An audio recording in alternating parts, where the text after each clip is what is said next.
Sekarang kita buka sedikit saja, ini sedikit saja, tidak banyak. Peran suami itu apa? Peran istri itu apa? Yang pertama, apa sih peran suami tadi, ibu-ibu? Sejauh mana bisa bersabar gitu kan? Yo, sabar sih bisa Ustadz, tapi sejauh mana tapinya itu ya? Yang pertama, tentu saja surat keempat ayat 34 ya, surat An-Nisa ayat 34. Mungkin ini saya bacakan langsung aja untuk bisa membuka kalimat per kalimatnya. Kalimatnya begini, ar-rijalu qawwamuna 'alan nisa. Coba perhatikan sebentar kata-katanya nisa di situ ya. Nisa itu menunjukkan perempuan lebih dari satu. Ya. Nggak ada Bang Ucok nih ya. Nisa perempuan lebih dari satu. Kalau satu orang mar'ah namanya, mar'atun. Kalau disebut istri maka pasti zaujah. Tapi disebut nisa, ar-rijalu qawwamuna 'alan nisa. Para mufassir menjelaskan yang dimaksud di sini laki-laki adalah qawwam, adalah pelindung, pengayom bagi wanita-wanita di dalam hidupnya. Yaitu ada 4 wanita dalam hidupnya, laki-laki. Hadirin yang dirahmati Allah. Ya, ada 4 ya. Ya.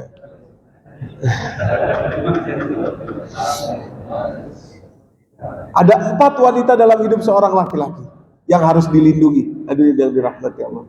Yang pertama, ibunya. Gak ada Bang Ucok nih, kalau ada Bang Ucok, wah kirain. Yang pertama, ibunya. Yang kedua, saudara perempuannya. Apalagi kalau saudara perempuan itu sudah tidak memiliki suami. Menjadi tanggungan, qawwamuna 'alan nisa, maka kalimatnya nisa, bukan zaujatun, bukan mar'atun gitu ya. Yang ketiga tentu saja anak perempuannya, dan yang keempat tentu saja istrinya. Dari 4 perempuan dalam hidupnya tadi yang harus dia ayomi, yang harus dia lindungi menjadi qawwam tadi itu, yang mana yang menjadi prioritas? Akad pernikahan, hadirin yang dirahmati Allah, itu membawa prioritas jiwa yang diberikan akad pernikahan tadi itu. Saya terima nikahnya Fulanah bin Fulan itu, yang kita lakukan, yang bapak-bapak lakukan itu yang membuat kriteria yang istri tadi dan anak tentu saja menjadi prioritas yang utama. Jadi salah seseorang kalau bilang begini, ini ibu saya, uang pokoknya saya kasih semua sama ibu saya, udah kamu istri gak usah, gak gitu konsepnya. Akad pernikahan itu bisa kongholizo, adalah perjanjian yang paling tinggi di atas muka bumi ini. Dengan akad pernikahan itu, prioritas yang tadi ibu bergeser menjadi istri. Tentu saja istri tidak boleh melarang seorang suami untuk melaksanakan tugasnya sebagai qawwam terhadap ibu dan saudara perempuannya. Tidak boleh, salah seorang istri kalau melakukan itu. Tapi yang menjadi prioritas adalah istri dan anaknya. Prioritas. Maksud saya begini, kalau dalam kondisi keuangan misalkan 10 juta 1 bulan. Nah, silahkan bapak-bapak Anda berikan mungkin kepada ibu, kalau ibu masih hidup 1 juta. Kepada adik perempuan mungkin 500.000. Nah, sisanya istri. Terus buat saya mana gitu ya. Ya ambil dulu buat operasional, maksudnya jangan kasih semua juga ya. Nanti repot, mau beli bensin nggak ada dan lain sebagainya gitu ya. Ya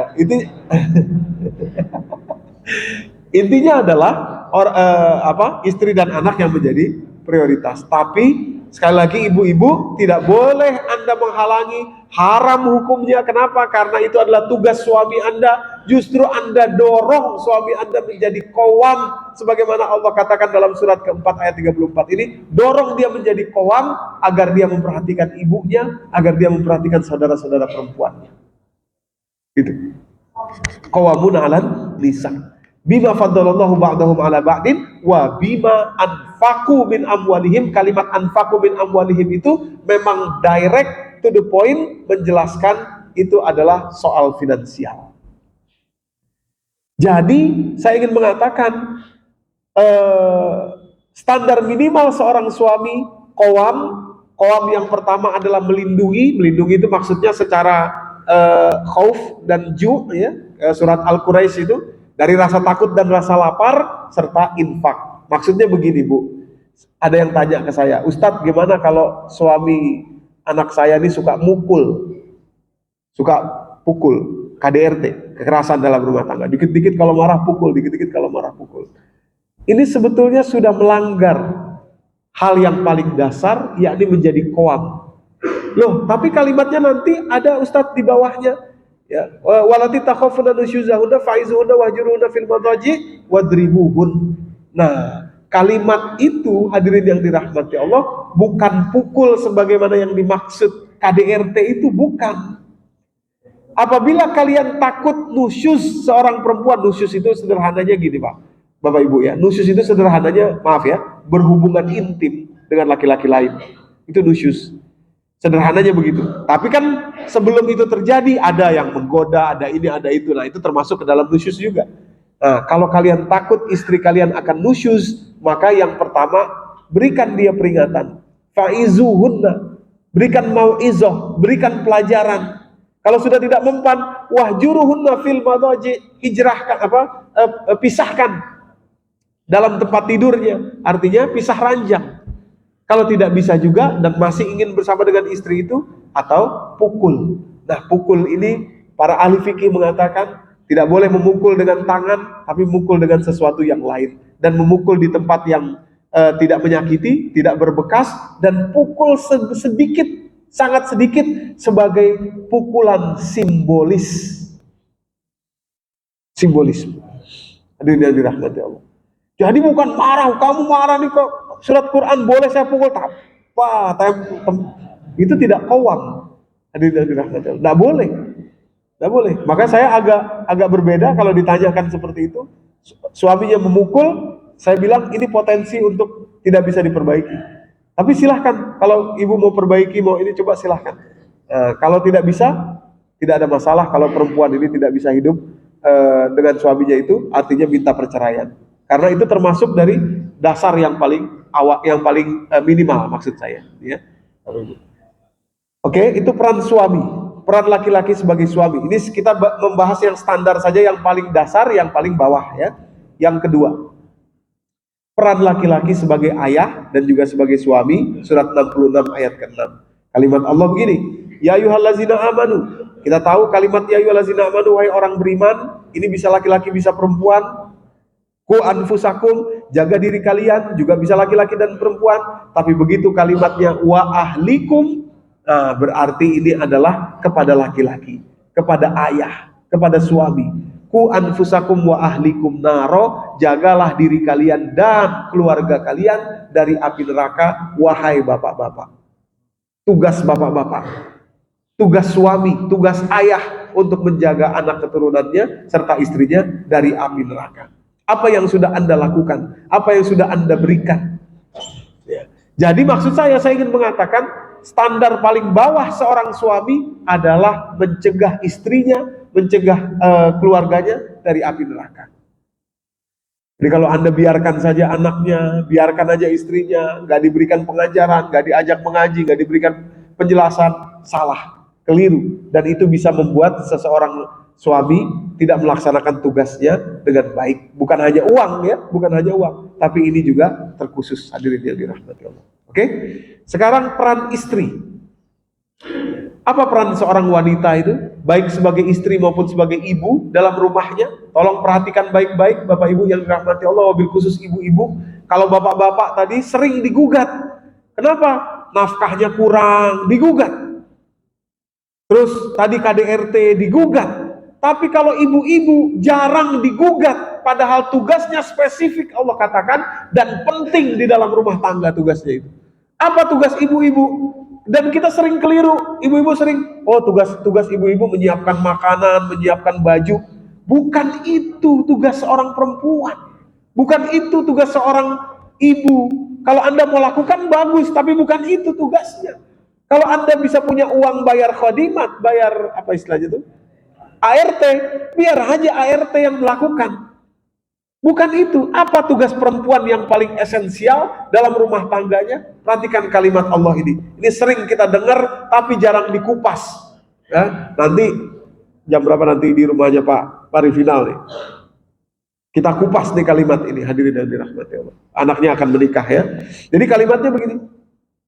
Kita sering dengar nih dalam resepsi-resepsi, wa min ayatihi an khalaqalakum min anfusikum azwajan litaskunu ilaiha. Perhatikan, litaskunu ilaiha, baru kemudian ada wau, wa ja'ala bainakum mawaddah warahmah. Jadi sakinah, mawaddah dan rahmah itu nggak bisa digabung, nggak bisa.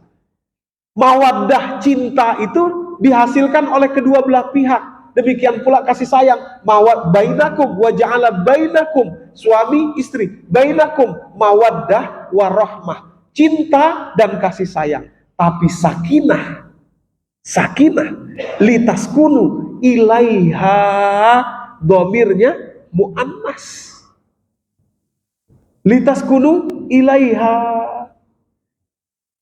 perempuan yang punya tugas sakinah itu perempuan di dalam rumahnya. Untuk lebih kuatnya lagi kita buka surat ke-7 189. Sama kalimatnya. Mungkin ini saya bacakan langsung, kita kupas dari bahasa Arabnya. Huwallazi khalaqakum min nafsin wahidah. Dialah yang menjadikan kalian dari jiwa yang satu. Perhatikan, ini jiwa yang satu itu kan berarti Nabi Adam kan? Wa ja'ala minha zaujaha, dan Allah jadikan dari jiwa yang satu tadi istrinya perempuan, liyaskuna ilaiha, kepada perempuan. Lebih kuat lagi kalimat berikutnya, falamma taghasyaha hamalat hamlan khafifan famarrat bih. Ketika dia menggauli istrinya akan hamil tadi. Jadi sakinah itu adalah tanggung jawab full, tanggung jawab penuh, tanggung jawab bulat Anda seorang perempuan dalam hidup Anda sebagai istri dan sebagai ibu. Sakinah membuat ketenangan di rumah Anda. Itu.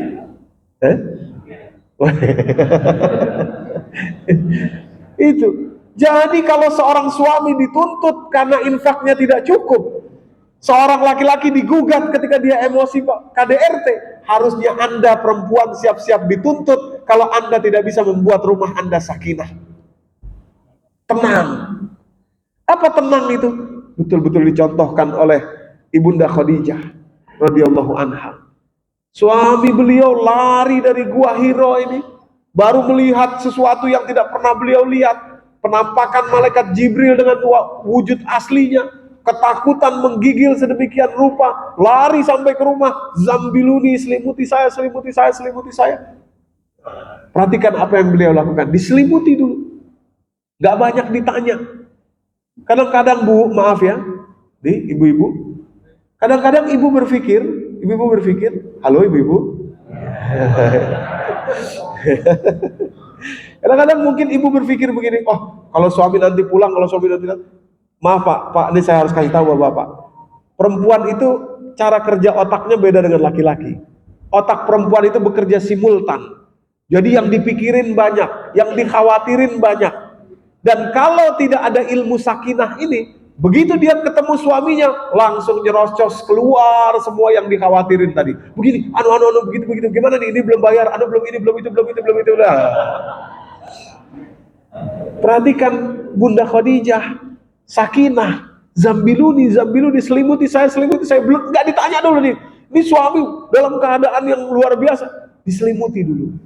Tenang, sakinah. Jadi kadang-kadang suami baru pulang kerja, cicilan mobil bentar lagi jatuh tempo nih, belum bayar nih, itu belum ini nih, itu itu anak tuh tadi ini AC begitu, wah semua diungkapkan. Hadirin yang dirahmati Allah, ilmu sakinah ini tenang dulu, kasih waktu dulu untuk sakinah. Itulah peran Anda, itulah peran ibu. Demikian pula kepada anak. Hadirin yang dirahmati Allah. Ya, makanya begini, ibu-ibu, kalau Anda ingin diingat oleh suami dimanapun dia berada, dia akan selalu ingat Anda, Bu. Kata bos Bu, ya.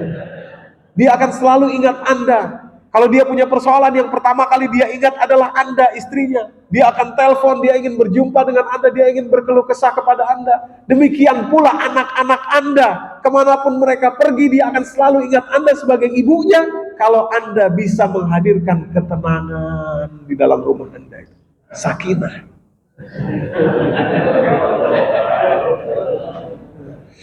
Bapak-bapak bilang betul. Betulnya gitu amat ya bapak-bapak ini ya. Sakinah, sakinah. Nah, ibu-ibu ya, kenapa? Jadi gini, mungkin ibu-ibu bilang gini, enak amat ya orang laki-laki yang suruh berjuang untuk tenang perempuan. Gini Bu, ada caranya supaya Anda bisa punya ilmu sakinah ini. Nih, saya gambarin nih. Ilmu sakinah itu di layar ya. Tidak bisa ibu dapat ilmu sakinah kecuali dengan cinta segitiga. Nah, ini pelajarilah cinta segitiga ini Bu. Ini yang bisa membuat ibu menjadi punya ilmu sakinah. Ya, apa cinta segitiga itu? Di sini ada Anda, ibu ya. Anda di sini satu. Di sini ada suami atau anak atau ya suami atau anak ya, ibu-ibu. Nah, cinta segitiga di atas Allah. Nih, kalau nggak gini nggak bisa, ibu-ibu. Dan mohon perhatian Bu, ya. Kenapa disebut segitiga? Karena begini Bu. Coba ibu perhatikan, semakin ibu di poin yang satu ini, sama juga bapak-bapak sebenarnya gitu juga nanti ya. Semakin Anda naik ke atas ke Allah, ya. Dan kemudian yang nomor dua ini juga naik ke atas kepada Allah, gitu ya, akan semakin dekat ininya. Titik pertemuannya akan makin dekat. Itu makanya segitiga. Makin mendekat kepada Allah, makin dekat titik pertemuannya. Makin dekat titik pertemuannya. Gitu maksudnya.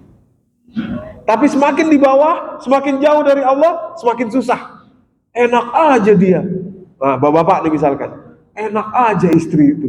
Saya yang cari duit, susah, pontang-panting, keringat, air mata saya cari uang. Tahu-tahu saya kasih sama dia. Dia kerjanya nonton-nonton di rumah. Belanja-belanja. Glowing gitu ya. Lucu nih Pak ya Bu. Kemarin saya ceramah di Citayam, terus waktu pulang saya lihat ada mobil pickup yang jualan iya, plastik perlengkapan rumah tangga itu ya. Ya kan? Keliling-keliling itu loh yang perabot itu ya. Terus ada tulisan di bawahnya ada tulisannya gini. Suami keliling, istri glowing.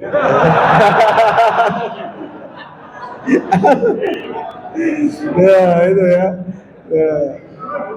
Suami keliling, istri glowing gitu ya. Sambil bercanda saya mikir gini, sambil jalan saya pikir gini, ini kalau suaminya yang nulis berarti kesel. Tapi coba bayangkan kalau yang nulis tuh istrinya. Sana berangkat keliling supaya saya bisa glowing, kira-kira begitu ya. Jadi kan kesel kita, cari uang capek, cari ini susah payah, tahu-tahu kasih istri buat belanja, buat glowing, buat ini, buat itu. Kata istri begini tadi, ya sama aja dong. Saya nih mikirin ini, mikirin itu, mikirin ini, mikirin itu. Tahu-tahu saya yang harus bikin sakinah di rumah. Saya yang harus tenang di rumah, harus tampil dalam keadaan tenang supaya suami dan anak tenang. Enak aja. Kedua-dua hal ini tidak bisa dilakukan kalau tidak cintanya segitiga kepada Allah. Anda memberikan nafkah kepada istri Anda sedang menjalankan perintah Allah. Naik kepada Allah. Anda ibu-ibu sedang menjalankan tugas Anda sakinah tadi itu, menghadirkan sakinah di rumah Anda, kepada suami, kepada anak-anak Anda sedang menjalankan perintah Allah, meningkat tinggi derajat Anda di sisi Allah. Gitu. Jadi pengorbanan ini nggak ada yang sia-sia, nggak ada yang gratis, semua dibayar oleh Allah Subhanahu Wa Taala. Bagaimana Ustadz, suami saya nih, misalkan ibu-ibu curhat, sudah saya pewa, tampilkan sakinah supaya enak, supaya ini, tapi orangnya begini. Ingat tadi Fir'aun. Ingat tadi Fir'aun. Gimana Ustadz, bapak-bapak misalkan curhat, saya pokoknya sudah saya lakukan semuanya. Saya adalah suami yang memberikan nafkah, saya juga sabar, saya juga memberikan pelajaran agama, saya juga mencontohkan, saya sudah melakukan semuanya, tapi istri saya masih begitu juga. Pak, contoh Nabi Nuh dan Nabi Lut alaihissalam. Kembalinya ke situ, baiti jannati ini.